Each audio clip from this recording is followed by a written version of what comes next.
What's going on, everyone? Today I'm going to be doing a quick demonstration of the Pensadia SOR8. This is a plugin I found when I was looking for a free or cheap Distressor emulation. The one that is made by Empirical Labs, though a great plugin, is pretty expensive, and I was looking for a cheaper option. And just while Googling around, I stumbled across the Pensadia SOR8 by Cosell Productions. This is a really cool plugin that's a lot of fun to use and will give you that Distressor vibe for only 29 bucks. Before we start the demonstration, there are a few things about this plugin I want you guys to know. One, it's made by a small developer, and apparently some people have problems running this plugin with Logic, based on the comments that are on the website, so it can be a little buggy at times. And number two, this plugin does not work with Mac OS X Catalina or higher. It's not compatible with those systems.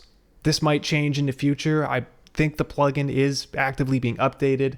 I see the developer replying to comments on their website, but before you go out and pick up the plugin, I just want to let you guys know. So enough of that. Let's head over to the computer and check out SOR8. Alright, here we are in Pro Tools.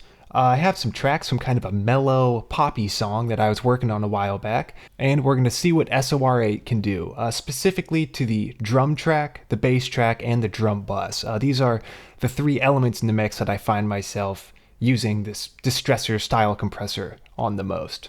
Alright, let's take a look at SOR8. It's a pretty straightforward plugin. You have input, output gain, attack, release, just like most compressors, and of course, your ratio.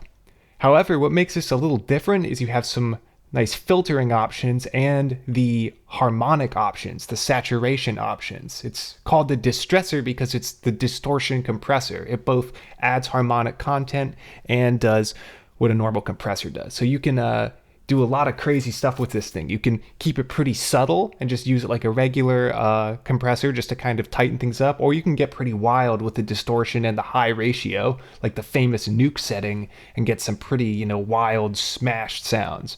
You also have the ability to do oversampling if you want to get the harmonic effects even crazier, and of course a mix knob. Let's see what the snare drum sounds like by itself, then we'll try it with SOR8.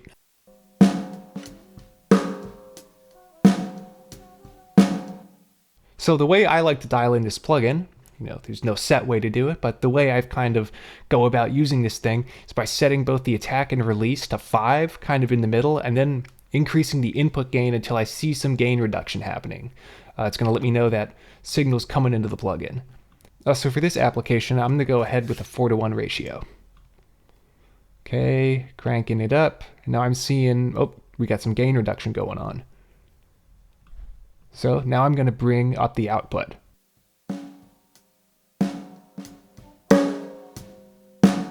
Alright, and as you can see, it's already clamping down a little bit on that snare drum. Next thing I like to do is play with the attack and release.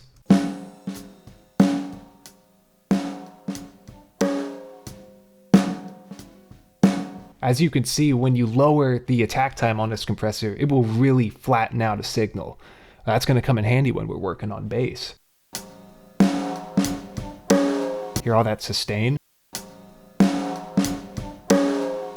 That can be sometimes used tastefully. Maybe, you'd want to really get that sustain and do something like this.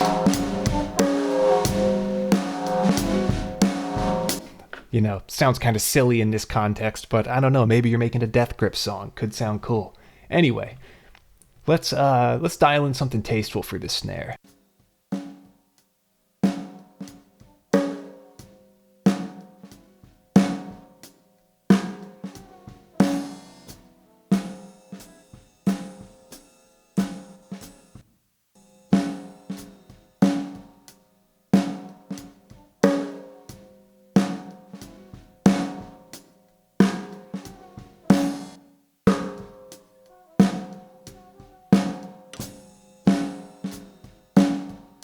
Okay, I'm kind of digging that. Let's try this.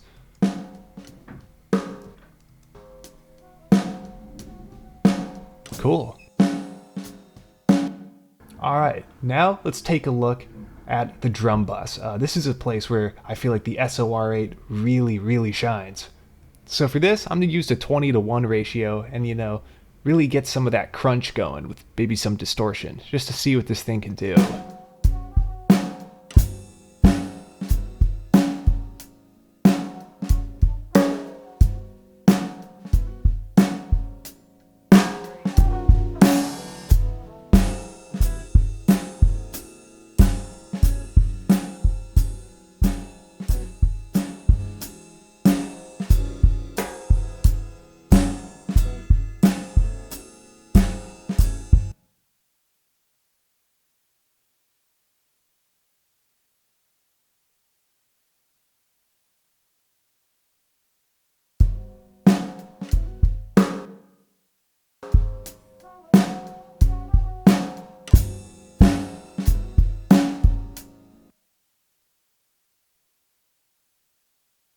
First, let's see how it sounds by itself. Alright, here it is with SOR8. Pretty subtle, but it's doing a nice job of giving it a little bit of compression. Let's try pushing it a little harder.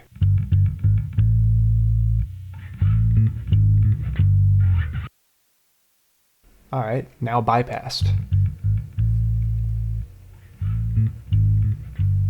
This works especially great with a heavy bass tone. If you record any type of metal music, you can really get a real grinding bass tone with this plugin.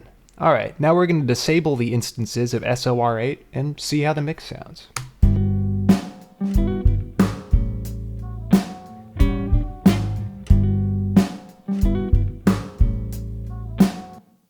Now, let's turn those plugins back on and see how the mix sounds with SOR8.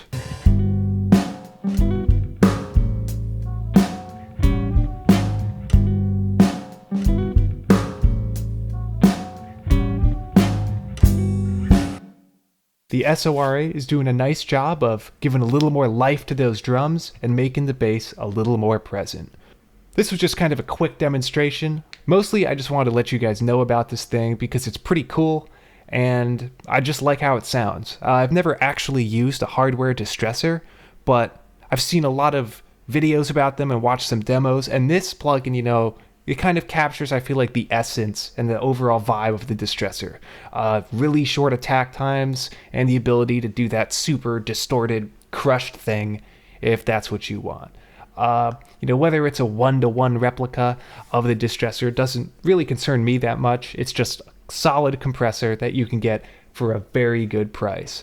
And that about does it for this video. If you like what you see, like what you heard, head over to the manufacturer's website, link is in my description, and download the demo of this plugin. Try it out for yourself. And as always, stay tuned for more music and audio related content. Peace.